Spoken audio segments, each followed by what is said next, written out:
আসসালামু আলাইকুম। আরেকটা নতুন ভিডিও নিয়ে আসলাম। ক্যালেকারি ভমকার পাশে এই সাইডে হলে ভমকা, যেটা এই সেনাবাহিনী গাড়ি, আর এই সাইডে হলো এই যে বাগনিবাড়ি আশেখালি মার্কেটের পরে ওই যে মাজার রোড দিয়া এই কোনাটা দিয়ে, কলা গাছের এই কোনাটা দিয়ে 12 ফুট রাস্তা নামছে। এই যে বাঁশগুলি ফেলানো, এখানে খুব সুন্দর একটা প্লট।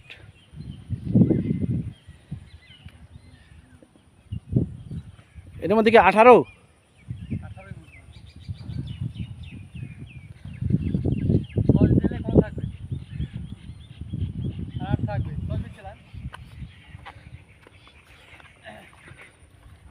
এই পাশে পাকা বাউন্ডারি, ওই পাশে ওই যে গরুটা, এই গরুটা পর্যন্ত খুব সুন্দর একটা প্লট।